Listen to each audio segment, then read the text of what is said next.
Olá! Muito se especula sobre os efeitos que a Copa do Mundo e as Olimpíadas trarão para o Brasil e para o Rio de Janeiro. Mas quantas dessas projeções podem realmente se concretizar? Como foi em outros países? Qual é a herança deixada por grandes eventos para as cidades que os sediaram? Para falar sobre o assunto, o Cidadania recebe a economista Ana Carla Fonseca. Ela é autora de um livro que analisa 5 acontecimentos internacionais no campo do esporte e da cultura e como eles contribuíram para a economia criativa das cidades. Ana Carla, muito obrigada por sua presença aqui no nosso programa. A gente tem hoje uma sociedade convulsionando de ideias e preocupações em relação a esses grandes eventos, especialmente a Copa do Mundo, que já está aí batendo a nossa porta. E, no entanto, a gente não sabe exatamente o que esperar. Como é que, a partir dessa comparação, você está vendo esse evento no Rio de Janeiro? Pois é uma excelente pergunta, com várias facetas. A proposta desse estudo, que justamente deu origem ao livro digital, era analisar o que deu certo e o que não deu certo em várias experiências, como você bem mencionou. E talvez a pergunta possa ser respondida muito mais analisando os comos do que os quês, né? A ideia de organizar um grande evento talvez tenha de ser considerado sob a ótica de qual era o objetivo pelo qual esse grande evento foi contratado ou pelo qual o contrato foi assinado. E isso, por exemplo, para mim não está muito claro no Rio de Janeiro ou no Brasil, porque nós queremos Olimpíadas ou Copa do Mundo, na minha leitura. Mas quando analisamos, por exemplo, as Olimpíadas de Barcelona, a proposta das Olimpíadas de Barcelona sempre foram de transformar a cidade. Foi o grande momento de inserir um planejamento estratégico numa cidade e num momento de mundo, talvez, que ainda não o trabalhava do ponto de vista urbano, em como nós podemos aproveitar grandes processos de transformação efetivamente para alavancar transformações sociais e econômicas na cidade. Muda a cara dessa cidade depois do evento? Dependendo de como você fizer assim, porque você pode simplesmente fazer uma maquiagem e falar assim, bom, eu preciso transformar, sabe quando a pessoa vai dar uma festa? O que ela faz em casa? Ou ela dá uma guaribada e fala assim, bom, deixa eu deixar bonitinho porque está chegando alguém e deu uma maquiagem. Ou guarda os entulhos no armário. Põe debaixo do tapete, etc. Daí ninguém vê e não faz feio. Ou a pessoa efetivamente aproveita aquele momento para colocar tudo em ordem e fala, pronto, quero receber minha casa de braços abertos, porque quem mora na minha casa sou eu. Então, o principal alvo dos grandes eventos, a rigor, teria de ser o cidadão e não o turista. E essa relação, não sei até que ponto está clara aqui. Essa é uma questão crucial para ver se os eventos deram certo ou não, né? Respondendo a sua pergunta. E em relação aos eventos que foram analisados, você mencionou as Olimpíadas, né? A Copa do Mundo também foi um dos eventos analisados, salvo engano, na África do Sul recentemente. Exato. Qual a conclusão que se chegou? Que para esses países valeu a pena? Então, de novo, algumas coisas deram certo e eu acho que a gente pode pegar muitos aprendizados daí e outras não deram certo e a gente também pode aprender sem ter que dar cabeçada. Algumas questões que deram certo, por exemplo, eles começaram a envolver cada vez mais a população para que ela se sentisse dona da sua cidade. Nós temos um problema enorme em muitas das nossas grandes cidades, e virtualmente em todas as que vão abrigar a Copa do Mundo, por exemplo, em que a população se sente muitas vezes alijada do seu próprio contexto. E a gente percebe isso por coisas mais banais, como, por exemplo, lixo na rua. Se as pessoas se sentem donas da cidade, se aquilo é terra de todos e não de ninguém, alguém joga bitoca de cigarro, você vai falar assim, olha, desculpa, você certamente não viu o que você fez, senão você não teria deixado isso acontecer, mas você deixou sua bituquinha de cigarro, que aí você quer que eu jogue fora? Quando isso ocorre, a gente percebe que as pessoas efetivamente zelam por onde elas estão. A Copa da África do Sul tentou jogar muito com isso, em especial na cidade do Cabo. E o nível de engajamento das pessoas foi muito bonito para fazer com que o evento desse certo. Então, muitas pessoas foram às ruas servir de intérpretes, para auxiliar os turistas, para contar as histórias da sua cidade. Então, mergulharam nas histórias da cidade. Agora, outras questões, as críticas que são elaboradas pelas pessoas, inclusive, que participaram do livro, são no sentido de que muitas vezes era primeiro pensar da infraestrutura e depois pensar da cidade em si. Porque o mais importante da cidade não é nem o espaço construído, é o que ocorre entre eles, né? É o espaço de convívio das pessoas, é o nível de bem-estar em que elas sentem quando elas estão transitando pelas ruas, é até que ponto efetivamente elas sentem parte de uma comunidade. E a infraestrutura é visceralmente importante, mas é quase uma decorrência daquilo que a gente quer que a cidade seja. E você mencionava antes da entrevista o episódio em Londres, as Olimpíadas, e como eles planejaram antes favorecer a cidade. Você podia contar para nós? Claro, é interessantíssimo também, porque aí a gente, mais uma vez, tem vários aprendizados para um lado ou para o outro. Mas eles pensaram na cidade em termos de onde estão as grandes disparidades e como nós podemos resgatar esses lados que estão quase esquecidos, esses tecidos urbanos esgarçados. Por exemplo, a Zona Leste, onde foi organizado justamente o Parque Olímpico, é uma zona das mais depauperadas, ali, a região dos 5 bairros onde eles construíram o estádio. mas eles foram atrás dos terrenos que eram especialmente poluídos, por exemplo, porque aquilo seria uma grande desculpa para que aquele terreno fosse tratado. Não foram pela via mais fácil, ou talvez pela via que necessariamente terá de ser seguida em vários momentos do Brasil, pelo fato de que nós já estamos em cima da hora. Ou seja, nem a via mais fácil, nem a via mais curta, mas a via de maior impacto de transformação da cidade. As Olimpíadas de Londres foram as Olimpíadas de maior sustentabilidade da história das Olimpíadas, porque tudo era repensado em termos de como eu vou tirar isso daqui, vou reaproveitar esse material de sucata na construção do estádio, como é que eu vou construir alguma coisa que efetivamente dialogue com o entorno, que exija menos energia para ventilação ou para iluminação. Essas questões precisam de tempo, e essas questões são de vários olhares. E aí talvez uma preocupação compartilhada por nós todos seja efetivamente como é que nós vamos começar a pensar isso para o Brasil, e não simplesmente se o estádio vai ficar pronto ou não na época certa. E, Carla, dá tempo de agora, a essa altura, você disse, não um caminho mais rápido, não um caminho mais curto, mas nós já estamos no olho da furacão. Dá tempo para a gente tomar medidas hoje de contribuição para fazer a sociedade brasileira tirar o maior proveito possível da Copa? Olha, eu sou uma otimista incurável, assim como você. Então, eu acredito que sim. Eu não sei até que ponto nós vamos conseguir, de fato, resolver questões estruturais da cidade. Mas uma primeira questão que me parece fundamental para que isso ocorra e essa via seja tomada é transparência. Então, eu gostaria muito de ver, por exemplo, o contrato com a FIFA divulgado em todos os sites, um scorecard, ou seja, um balanço em que a pessoa vai acompanhando, como na barrinha do computador em que vai descarregando o programa, olha, isso está certo, isso não está, está atrasado, e que a pessoa efetivamente se engaje com aquilo e diga, olha, eu estou acompanhando, eu estou vendo, não, então vamos lá que vai dar certo. Porque hoje a gente tem um pessimismo geral, né, de falar, não vai dar certo, já não deu certo.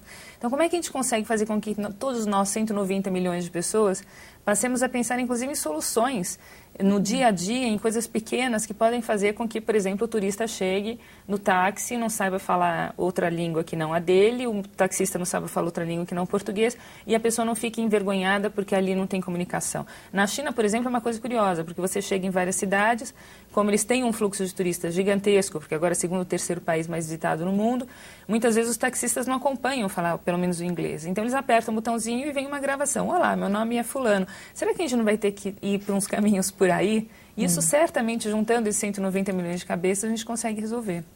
A gente fala de evento Copa do Mundo, ele acontece, na verdade, em diferentes cidades brasileiras que têm realidades muito díspares entre si. Quando a gente pensa um planejamento para o Rio de Janeiro, ele tem que ser diferente do planejamento para Manaus?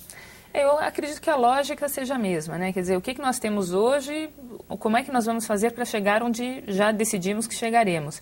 Esse processo de pensar e cumprimento de prazo, que é uma coisa que nós, infelizmente, não somos muito bons, me parece que é igual para as duas cidades. Mas, efetivamente, como você bem menciona, as características do próprio espaço urbano são muito distintas. Então, os problemas de mobilidade, ou de insegurança, ou de contrastes sociais, do nível de engajamento da população, do conhecimento da pessoa, da própria história da cidade. Uma das questões mais interessantes como legado dos grandes eventos, via de regra, é essa apropriação da pessoa, da própria cidade por parte da pessoa, e isso é muito motivado pelos voluntários. Então você tem pessoas, e tem um impacto social enorme. Imagine, você tem pessoas de comunidades que são vistas como comunidades de segunda categoria, porque muitas vezes são associadas a fluxos de imigrantes qualificados ou sem qualificação profissional, muitos deles clandestinos. Imagine uma criança de uma família dessas e que traz no seu rosto que ela é daquela comunidade. Ela se sente alijada do seu próprio contexto. Mas a partir do momento em que você sabe que você receberá também delegação daquele país e também turistas daquele país, você pode pegar aquela criança para ser intérprete, aquela criança para contar a história do país, para mostrar as receitas no país. E isso tem um impacto de legado social gigantesco. Então, acho que depende muito do contexto, como você bem coloca, pelas características peculiares de cada cidade, mas o processo de planejamento e esse mergulhar em si mesmo para resolver os problemas é igual a todas elas. E isso vem sendo feito no Brasil? Olha, é difícil dizer porque eu não faço parte do comitê organizador e tenho tentado acompanhar mais pela imprensa. O que eu me ressinto é justamente da falta de informações para que possamos responder isso, né? Eu queria aproveitar a sua presença porque você é uma especialista, na verdade, em economia criativa e hoje se fala muito em cidades criativas. Entendendo essa economia criativa como essa economia vinculada a atividades criativas, não é isso? Sejam elas de arte ou atividades que muitos chamam arte, outros já não chamam, como moda, design, arquitetura. Bom, a arquitetura para mim já é uma arte pelo menos estabelecida, mas existe essa polêmica. Como hoje já que o estudo do livro era o impacto sobre a economia criativa, eventos como esse, uma Copa do Mundo, afetam esse olhar criativo das cidades? Eu acho que eles podem ajudar muito a partir do momento que você começa a medir, você começa a criar métricas para acompanhar o impacto da realização desses eventos em diversas esferas e dimensões da cidade. Normalmente, um estudo de impacto econômico pega geração de emprego, geração de renda e arrecadação tributária, até para ver quanto volta para o governo daquilo que foi investido. Mas estudos mais elaborados podem mexer com questões mais sutis, questões como essa da apropriação da pessoa, da própria cidade pela pessoa, questões como eu gosto de estar onde eu estou, porque isso claramente faz com que a pessoa se sinta mais motivada, mais criativa, mais aberta, e isso no trabalho se reflete em inovação, o que por sua vez faz com que a economia fique mais forte e as cidades beneficiem disso. Essa simbiose que se estabelece entre a economia criativa e uma cidade que é um ambiente mais propício à criatividade, que é o que a gente entende por cidades criativas, acaba fazendo com que você entre num ciclo muito virtuoso. E os grandes eventos, os grandes projetos, de modo geral, podem ser catalisadores disso. E os pequenos, às vezes, também. Te dou um exemplo muito pontual. Eu estou participando de um ciclo de 10 oficinas de economia criativa e cidades criativas pelo estado da Bahia, junto ao Sebrae da Bahia. E nessas oficinas há a participação de municípios de 3 mil habitantes ou de megalópolis, como, enfim, já é o caso de Salvador, a meu ver. E surgem questões como, nossa, agora eu estou entendendo então o que é o impacto econômico, porque se você contrata um grupo de teatro, na verdade ele vai precisar de figurino, vai precisar de cenografia, vai precisar de maquiagem, isso tem todo o efeito em cadeia.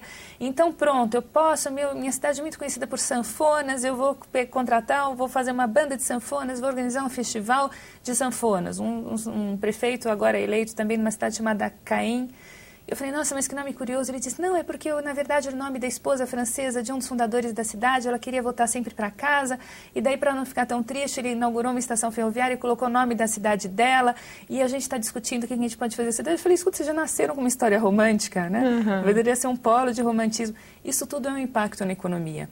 E essa intersecção entre cultura e tecnologia, como você bem coloca, que são os setores mais criativos de uma economia, são profundamente beneficiados quando você começa a atiçar essa criatividade no espaço urbano, porque as pessoas que trabalham, criativa não é a cidade, criativas são as pessoas. Se as pessoas que estão nessa cidade são mais criativas, a economia se beneficia, a cidade por decorrência também. E eu acho que é aí que a gente pode utilizar esses grandes eventos para fazer com que tenha um choque anafilático de cidadania e de criatividade nos espaços urbanos. A gente falou aqui do seu livro, que na verdade compara 5 eventos, a gente mencionou Copa do Mundo e Olimpíadas, mas 2 dos eventos comparados são eventos culturais, como a criação de um museu Guggenheim numa cidade na Colômbia. Aí eu aproveito para lhe perguntar, a partir dessa análise comparativa, vale mais a pena se investir em grandes eventos culturais do que em eventos desportivos?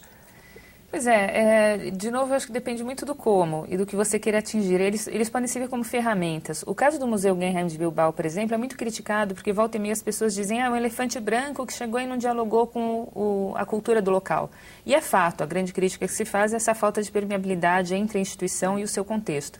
Mas o objetivo do Guggenheim de Bilbao nunca foi cultural. O objetivo do museu era chamar a atenção do mundo para uma cidade que tinha passado por inundações, pelo ETA, por desindustrialização e que tinha se transformado e as pessoas não sabiam. Eu falei na Colômbia, na verdade, do Guggenheim, então foi... porque o quinto caso é da Colômbia, por então, isso. Perfeitamente explicável. Me confundir. Mas está certíssimo, os parques biblioteca da Colômbia. A biblioteca da Colômbia, Guggenheim. Isso.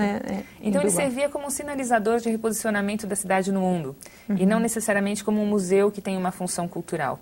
E eu acho que aí analisar o impacto ou não e o sucesso ou não de um grande projeto depende justamente dos objetivos que ele buscava atingir. Nesse caso de Bilbao, ainda em 97, eles consideraram mais oportuno fazer um museu. Me parece que foi uma boa decisão. Barcelona investiu nas Olimpíadas. Talvez se tivesse feito um projeto cultural, não tivesse tido a envergadura de transformação da cidade que um projeto esportivo possibilitou. A gente está falando em 2 frentes em que a economia brasileira é muito forte. Numa, futebol, esporte. O Brasil é um exportador de jogadores para o mundo inteiro e é conhecido internacionalmente por esse talento. O outro é o campo criativo, que especificamente quando a gente fala, por exemplo, de música, o Brasil também é um grande exportador. Se você pega estudos mais antigos do Ministério de Relações Exteriores, ali está apontando o impacto positivo que tem, por exemplo, uma agenda cultural brasileira fora. Dentro do nosso país, no entanto, também a gente fala muito da Eixo Rio-São Paulo como catalisador de grande parte dos benefícios desses eventos. A partir de Copa do Mundo, a partir de eventos culturais, a gente tem que repensar a economia das cidades redistribuindo internamente? Eu acho que depende de como cada cidade for trabalhar isso. Eu fico muito preocupada, por exemplo, quando eu vejo a forma como a escolha do nome, a escolha do nome do mascote, a escolha do próprio mascote, essas questões foram quase que impostas à sociedade, porque não houve efetivamente uma chamada a público para isso. Me parece que para a gente poder, não sei nem se redistribuir, mas para a gente poder começar a conhecer o que já é feito nas outras regiões, porque muita cultura claramente é produzida no Brasil inteiro, mas essa cultura não circula. E para que comece a circular, as pessoas da própria cidade também têm que começar a valorizar isso e expor. E o primeiro viés para que isso possa se tornar realidade, a meu ver, é até que ponto a gente consegue dar voz a essas pessoas, até que ponto elas conseguem se tornar ativas nas questões que lhes afetam. E daí você conseguir organizar uma rede da cidade, sede, das cidades que vão abrigar delegações, trocas de figurinhas. Então pega um grupo musical daqui, ele vai mostrar para outra cidade o que ele está fazendo, por meio inclusive das mídias digitais. Quer dizer, como é que a gente pode fazer com que essas cidades entrem em rede? Se a gente conseguir fazer isso já na área cultural, eu acho que vai ser um legado tão impressionante.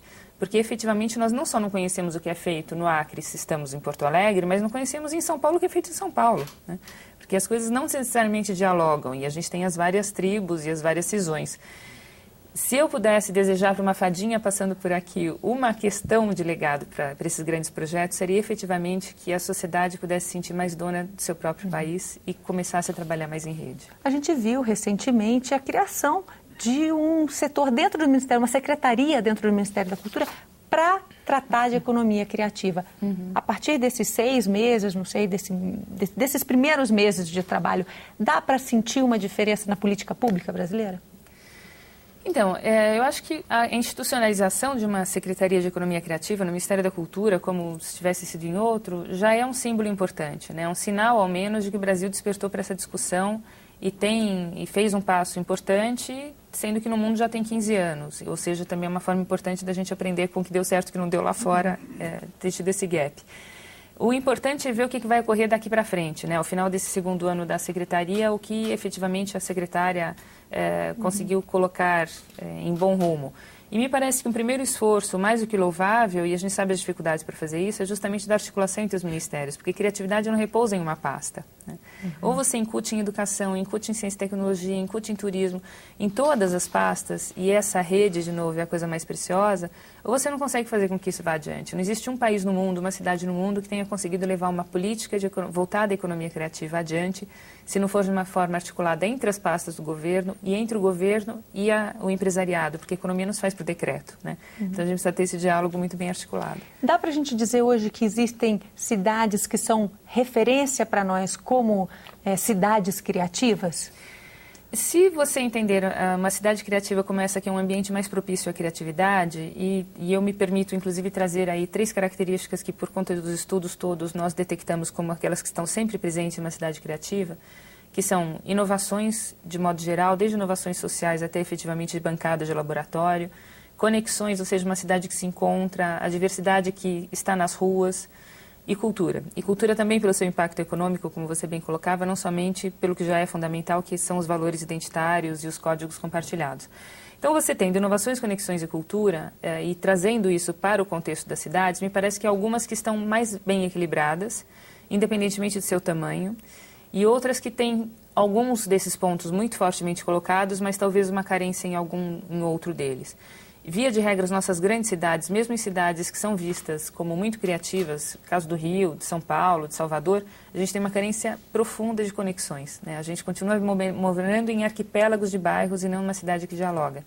Então, de novo, se nós pudermos trazer essa pauta dos grandes eventos, talvez uma das grandes contribuições seja fazer com que as pessoas comecem a circular pela cidade, buscando as ofertas de cada bairro para que travem contato com o seu próprio contexto. E a gente está falando, de novo, de um legado de infraestrutura, que pode passar por transportes, pode ser, pelo que eu estou entendendo, a grande contribuição, por exemplo, para uma cidade como o Rio de Janeiro.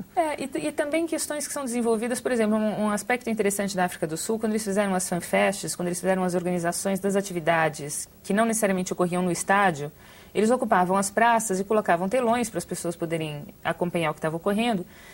E muitas vezes eles mexiam com horários de modo que as pessoas podiam fazer um circuito de atividades culturais que eram oferecidas pela cidade como um todo. E você que mora, e a vida inteira morou, e dialoga com pessoas que moram e trabalha, estuda e vive num bairro e nunca foi em uma outra zona da sua cidade, pelo fato de algo estar sendo oferecido lá, você que vinha inclusive com o narizinho torcido daquela região, porque é tão estranha a minha, se rendia à ideia de ir até lá. E chegando até lá, descobria que espinafre, quando você come, não é tão ruim como você pensava. Eu acho que essas questões são questões importantes e complementares à infraestrutura, né? E que ainda dá tempo da gente fazer se conseguir começar a correr agora. Ana Carla, muito obrigada por essa conversa. Foi um prazer. Nós conversamos neste programa sobre economia criativa e sobre os efeitos que grandes eventos como a Copa do Mundo geram no desenvolvimento das cidades onde eles ocorreram. O Cidadania chegou ao fim, mas você ainda pode deixar o seu recado para a gente. O telefone do Senado, anote aí, é 0800 61 2211 e a chamada gratuita de qualquer parte do Brasil, como sempre. Se você preferir, pode também acessar a página da TV na internet. O endereço www.senado.leg.br/TV é o que aparece aí na sua tela. Além de deixar seu comentário, você pode até rever e baixar os programas da TV Senado. Mais uma vez, muito obrigada pela sua companhia e até a próxima.